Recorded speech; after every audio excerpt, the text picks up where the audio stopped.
नमस्कार, मी दिनकर शिंदे. आपण पाहताय डीएस न्यूज. तुमचं मत माझं मत मध्ये आपलं स्वागत. मित्रांनो, महत्वाचा मुद्दा मी घेऊन आलो आणि तो म्हणजे धनगर समाजाच्या आरक्षणाच्या संदर्भात. आज सुप्रीम कोर्टामध्ये धनगर समाजाला मोठा धक्का बसलेला आहे. कारण जी आरक्षणाची त्यांची मागणी होती तीच मुळात याचिका आता सुप्रीम कोर्टानं फेटाळलेली आहे आणि मुंबई उच्च न्यायालयाचा निकाल हा त्यांनी कायम ठेवलेला आहे. मित्रांनो, हे बी जरी आपल्याला सांगितलं असलं तर नेमकं धनगर समाजाची मागणी काय होती, आरक्षणाचा प्रश्न काय होता, हा सुद्धा आपल्याला समजून घ्यावा लागेल. मित्रांनो, गेल्या अनेक वर्षापासून आपण पाहतोय की तसं जर पाहिलं तर धनगर समाजाला महाराष्ट्रामध्ये ओबीसी मध्ये आरक्षण आहे. ओबीसी मध्ये एनटी प्रवर्गामध्ये धनगर समाजाचं 3.5% आरक्षण त्या ठिकाणी आहे. परंतु धनगर समाजाची गेल्या अनेक वर्षाची पासूनची मागणी आहे की धनगर आणि धनगड हे दोन्हीही शब्द एकच आहेत. परंतु धनगड हा शब्द घेऊन त्यांना अनुसूचित जमातीचं आरक्षण आहे, म्हणजे एसटीचं आरक्षण आहे. परंतु हा धनगर समाजाला ओबीसी मध्ये एनटीचं आरक्षण आहे. त्यामुळे धनगड आणि धनगर हे दोन्ही शब्द दोन्ही जाती एकच असल्या कारणानं धनगर समाजाला एसटीचं आरक्षण मिळावं यासाठी धनगर समाज गेल्या अनेक वर्षापासून लढा देतोय, आंदोलन करतोय. आणि मित्रांनो, धनगर समाजाला एसटी मधून आरक्षण मिळावं, म्हणजेच अनुसूचित जमातीतून मिळावं, आदिवासींच्या आरक्षणामध्ये सहभाग मिळावा यासाठी अनेकांनी आजपर्यंत आंदोलन केलेली आहेत. परंतु समाजासाठी जे आंदोलनकर्ते आहेत, जे नेते म्हणून पुढे येतात, ते स्वतःची आमदारकी घेत आहेत, खासदारकी घेत आहेत आणि त्या ठिकाणी धनगर समाजाच्या आरक्षणाचा मुद्दा वाऱ्यावर पडतोय हे आपण सातत्यानं पाहतोय. जसं मराठा समाजाच्या आरक्षणाचा जो मुद्दा होता तो अनेक वर्षापासून लढा सुरू आहे. त्यांच्याही आरक्षणासाठी वेगवेगळ्या नेत्यांनी अनेक वेळा आंदोलनं केलीत, लढाई केलेली आहे. परंतु त्याच्यामध्ये अनेकांना आमदारकी मिळाली, खासदारकी मिळाली, मंत्रिपद मिळाली, परंतु मराठा समाजाला आरक्षण मिळालं नव्हतं. तसं जर पाहिलं तर धनगर समाजाचा आरक्षण मुद्दा आणि मराठा समाजाचा आरक्षण मुद्दा हे दोन वेगळे भाग आहेत.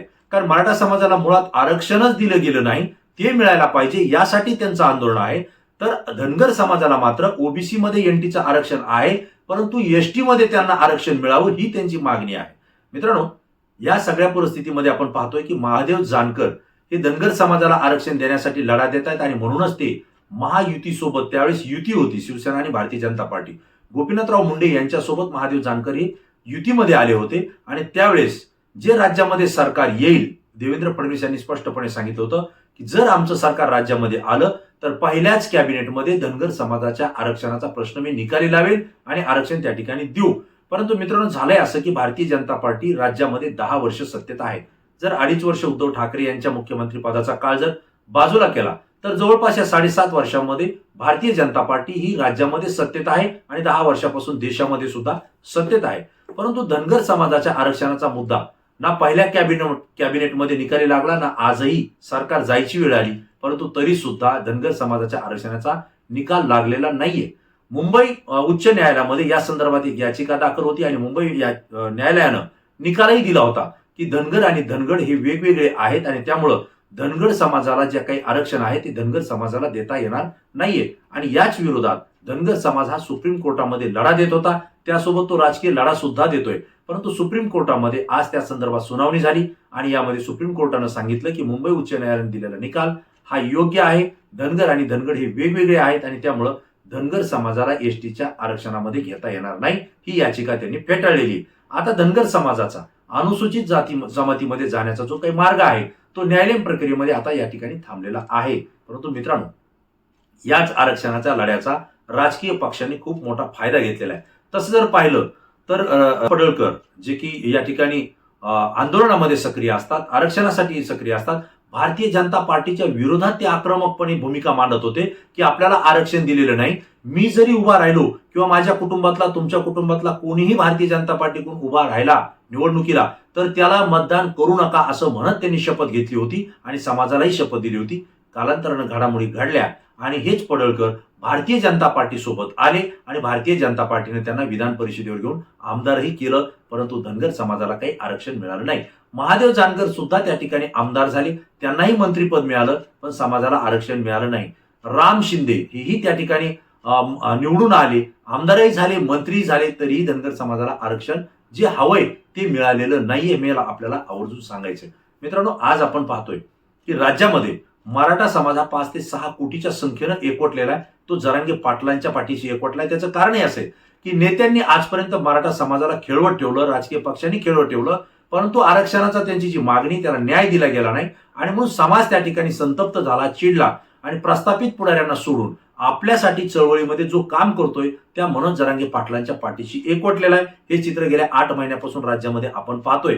लाखोच्या करोडोच्या संख्येनं समाज एकवटतोय. जरांगे पाटील म्हणतील ती भूमिका त्या ठिकाणी मांडतोय आणि म्हणूनच मराठा समाजाच्या आज जवळपास 67 लाखांपेक्षा अधिकच्या कुणबीच्या नोंदी सापडून ते आता ओबीसी आरक्षणामध्ये गेलेले आहेत. सगळे सोयरेच्या अध्यादेशासाठी आजही जरांगे पाटील आंदोलन करतायत. समाजही त्या पद्धतीनं लढा देतोय.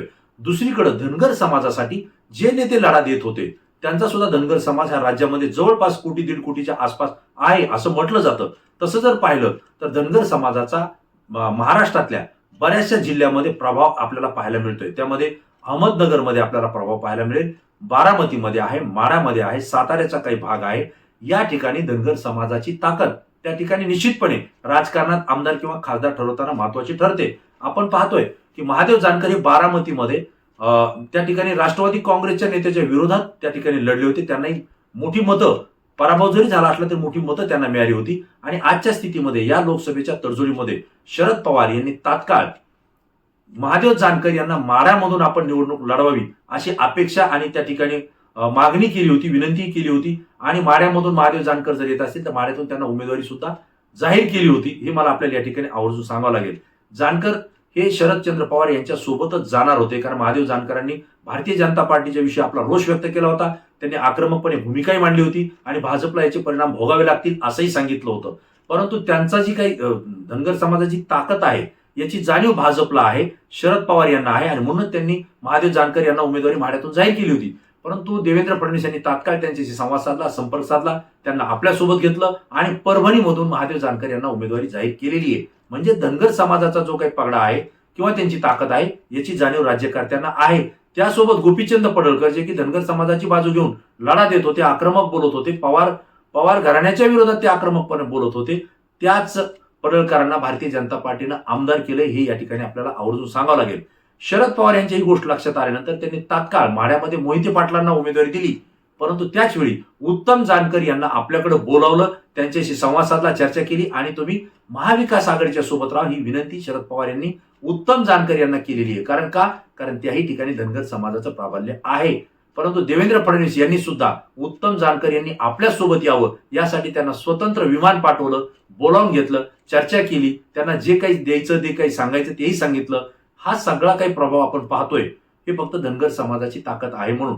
पण नेत्यांनी धनगर समाजाला न्याय मिळवून दिलाय का?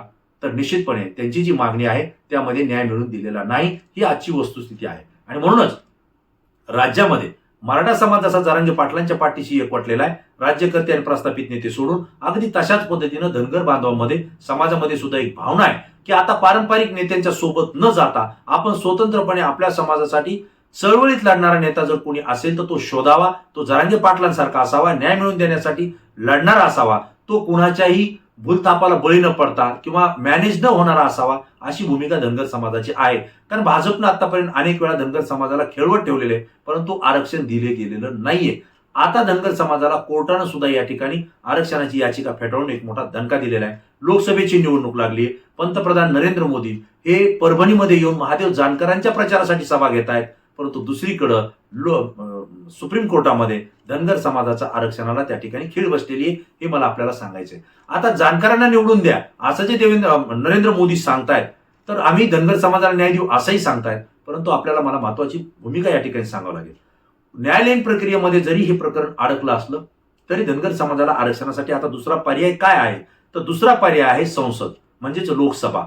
या ठिकाणी केंद्र सरकारनं जर भूमिका घेतली, जर घटनेमध्ये तशी काही दुरुस्ती केली, बदल नव्हे तर काही दुरुस्ती केली, तर धनगर समाजाला त्या ठिकाणी आरक्षण देण्याचे मार्ग खुले असतील. परंतु 10 वर्षामध्ये भारतीय जनता पार्टी देशात सत्तेत असताना आणि धनगर समाजाला सातत्यानं आश्वासन देऊन आपल्या सोबत घेतलं असताना, त्यांच्या नेत्याला पद दिली असताना, हा निर्णय मात्र केंद्र सरकारनं किंवा भारतीय जनता पार्टीच्या सरकारनं देशामध्ये घेतलेला नाहीये. त्यामुळे या पुढच्या काळामध्ये ते निर्णय घेतील की न घेतील याबद्दल शंका आहे. त्यामुळे धनगर समाजाला सुद्धा साशंकता आहे की भारतीय जनता पार्टी आपल्याला आता न्याय देऊ शकेल की नाही हे सांगता येणार नाही. आणि म्हणून धनगर समाज बांधवांमध्ये सुद्धा एक रोष निर्माण झालेला आहे की आम्ही सातत्यानं आपल्या पाठीशी राहतोय, आम्ही तुम्हाला मतदान करतोय, विजयी करतोय, सत्ता देतोय, परंतु तुम्ही दिलेले शब्द आमच्या समाजाचे पाळलेले नाहीयेत. आणि म्हणून तो सुद्धा भारतीय जनता पार्टी महायुतीच्या विरोधात जाताना आपल्याला दिसतोय. कारण आजच अनेकांनी आपल्या संतप्त प्रतिक्रिया दिलेल्या आहेत. मित्रांनो, मला आपल्याला एक माहिती द्यायची आहे की धनगर समाजाला ओबीसी मध्ये एनटीचं आरक्षण असताना एसटीचं आरक्षण का पाहिजे, त्याची कारणं अशी आहेत की ओबीसी मध्ये जरी आरक्षण असेल तरी सुद्धा निवडणुकीमध्ये आमदारकीचा किंवा लोकसभेचा, खासदारकीचा एकही मतदार आरक्षित हा ओबीसीला नसतो.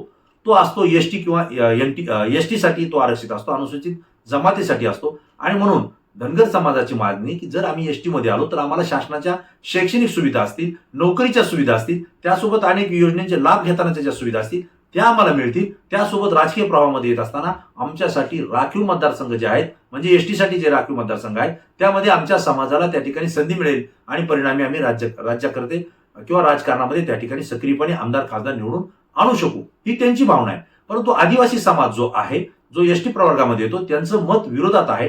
त्यांचं मत आहे की जर धनगर समाजाला आरक्षण दिलं किंवा एसटी प्रवर्गामध्ये जर घेतलं तर आमच्या आरक्षणामध्ये यांचाच परिणाम जास्त जाणवेल, कारण यांची संख्या जास्त आहे, हा थोडा आमच्यापेक्षा सुधारलेला समाज आहे आणि त्यामुळे आमच्या आरक्षणाचा लाभ या समाजाला जास्त होईल आणि आम्ही पुन्हा एकदा मागास आहोत, आणखी मागास राहू, ही त्यांची भूमिका आहे आणि त्यामुळे हा लढा सुरू होता. मित्रांनो, आज आपल्याला या ठिकाणी मला आवर्जून सांगू वाटतंय की लोकसभेच्या निवडणुकीमध्ये अशा पद्धतीनं सुप्रीम कोर्टाचा निकाल येणं म्हणजे धनगर समाज हा महायुतीच्या आणि भारतीय जनता पार्टीनं दिलेल्या आश्वासनाच्या विरोधात निकाल आहे आणि तोच आता समाज या महायुतीला पुन्हा जड जाईल या निवडणुकीमध्ये, असं चित्र आपल्याला पाहायला मिळतंय. आणि भाजपला या मतदारांचा फटका बसेल असं सुद्धा धनगर समाज बांधवांच्या वतीनं बोललं जात आहे. आणि त्यामुळे मनोज जरांगे पाटील यांचा जो आरक्षणाचा लढा आहे, सामान्यांना आपण सोबत घेऊ आणि निवडणूक या प्रक्रियेमध्ये निवडून आणण्यापेक्षा पाडण्याची भूमिका आपण घेऊ, हे जे त्यांनी आवाहन केलेले आहे. यामध्ये मराठा असतील, मुस्लिम समाज असतील, दलित समाज असतील, धनगर समाज असतील, असं ते सातत्यानं